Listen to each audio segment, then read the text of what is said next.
Trong các cuộc chiến tranh hiện đại trên thế giới, các cường quốc lớn quân sự như Mỹ và Nga đều lựa chọn tên lửa hành trình làm công cụ tấn công đối phương.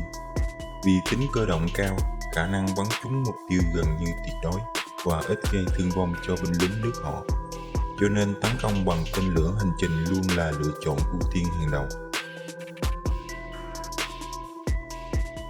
Còn nhớ trong vụ tập kích sân bay của Syria vào ngày 7 tháng 4 năm 2017, Mỹ đã phóng 59 quả tên lửa Tomahawk. Theo tuyên bố của Bộ trưởng Quốc phòng Mỹ, 58 quả tên lửa đã bắn trúng vào khu vực sân bay. 20% số máy bay vẫn còn đang hoạt động của Syria đã bị tiêu diệt sau vụ tấn công. Tuy nhiên, theo tuyên bố của Bộ Quốc phòng Nga, thì có tới 34 quả bị rơi trước khi tới mục tiêu. Trong số 34 quả tên lửa hành trình Tomahawk của Mỹ bị rơi, có tới 5 quả rơi trên đất liền, còn 29 quả rơi ngay ngoài biển. Trong số 25 quả bay tới nơi, 2 quả bị chệch hướng và rơi cách sân bay từ 1 đến 2 km. Chỉ có 23 quả đánh trúng khu vực sân bay. Trong số 23 quả này, chỉ có 10 quả thực sự đánh trúng các ụ chứa máy bay, trạm điều khiển hoặc kho đạn. Số còn lại đã bị lệch vài chục mét nên không gây phá hủy nhiều. Sân bay Sarat bị hư hại nhẹ, khoảng 7 binh sĩ và 9 dân thường thiệt mạng, 9 máy bay bị phá hủy, nhưng sân bay đã khôi phục hoạt động vào ngày hôm sau. Như vậy, theo nhận định, cuộc tấn công có giá trị gần 100 triệu USD, nhưng chỉ đạt hiệu quả rất nhỏ. Không rõ nguyên nhân tỷ lệ đánh trúng mục tiêu rất nhỏ trong cuộc tấn công này. Nhưng xác những quả tên lửa Tomahawk đã được tìm thấy rải rác xung quanh sân bay vẫn còn khá nguyên vẹn, chứng tỏ chúng không hề bị đánh chặn bằng tên lửa phòng không. Có thể số tên lửa này đã bị Nga gây nhiễu bằng hệ thống đối kháng điện tử.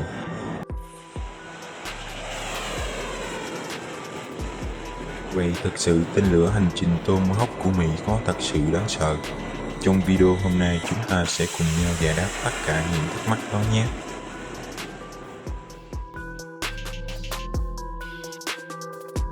Tên lửa hành trình Tomahawk hiện là ngôi sao sáng giá nhất trong hệ thống tên lửa của Mỹ. Tuy không đạt tốc độ âm thanh, nó có khả năng phá hủy mục tiêu với sai số cực kỳ nhỏ trong phạm vi 10 m, với trọng lượng 1.300 kg và chiều dài 5,56 m với phiên bản thường, và trọng lượng 1.600 kg với chiều dài 6,25 m với phiên bản tăng cường. Tomahawk được mang đầu đạn 450 kg hoặc đầu đạn hạt nhân W80. Phạm vi hoạt động của phiên bản tiêu chuẩn khoảng 2.500 km. Tuy chỉ bay với tốc độ cận âm thanh, nhưng nhờ khả năng né tránh linh hoạt hệ thống phòng thủ của đối phương nên Tomahawk dễ dàng bắn hạ các mục tiêu nằm sâu trong lãnh thổ đối phương. Với khả năng mang theo đầu đạn thông thường và đầu đạn hạt nhân, Tomahawk có khả năng phá hủy lớn hơn rất nhiều so với dáng vẻ bề ngoài của nó.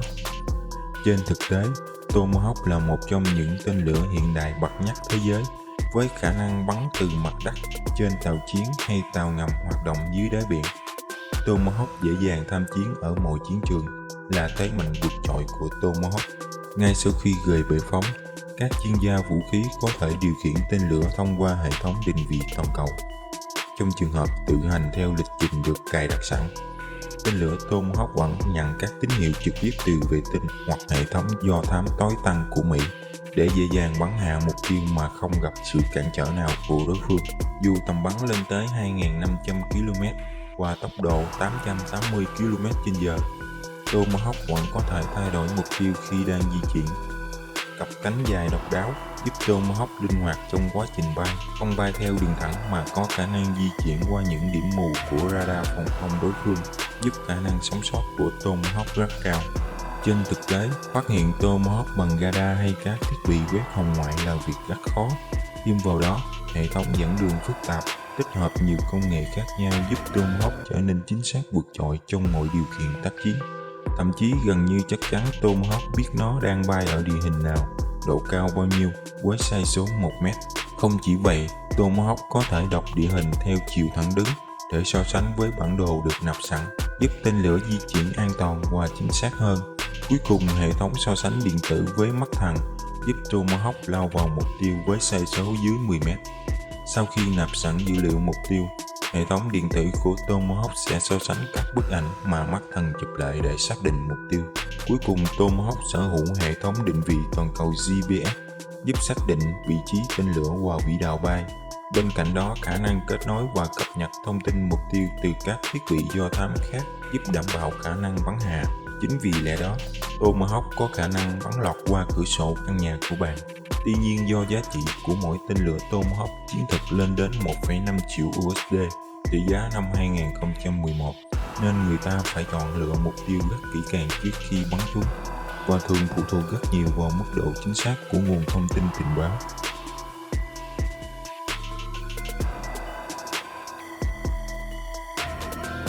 Giống như mọi loại vũ khí khác, dù hiện đại nhưng Tomahawk vẫn có những điểm yếu để khai thác. Điểm yếu căn bản của Tomahawk nằm ở cơ chế dẫn đường, dù đây là khâu quan trọng nhất quyết định chất lượng của tên lửa.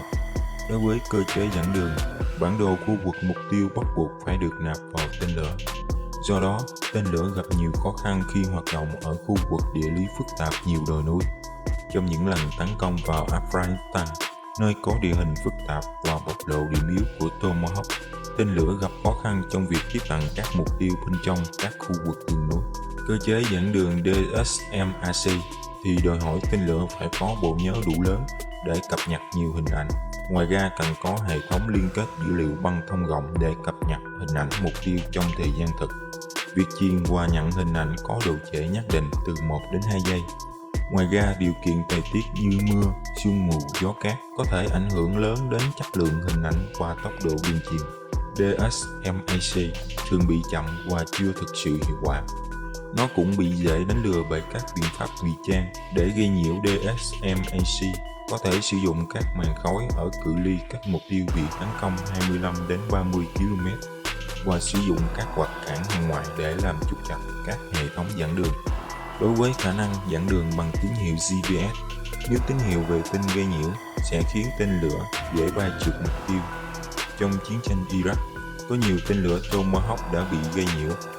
Theo một số nguồn tin, một lượng không nhỏ đã bay lạc sang tận Afghanistan và không phát nổ.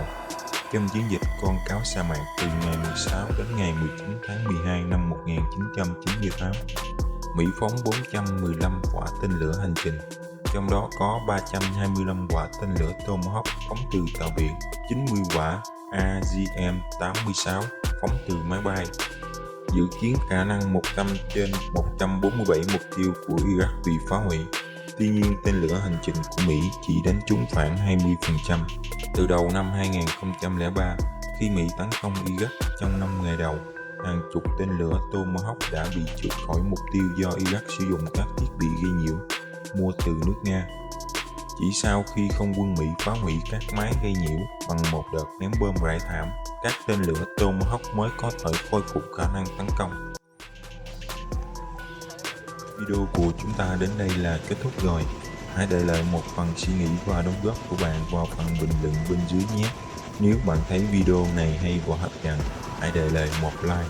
Nếu bạn không thích video này, hãy nhấn nút dislike. Mọi ý kiến đóng góp của các bạn mình rất trân trọng. Đừng quên nhấn nút đăng ký theo dõi kênh để xem nhiều video mới nhất nhé.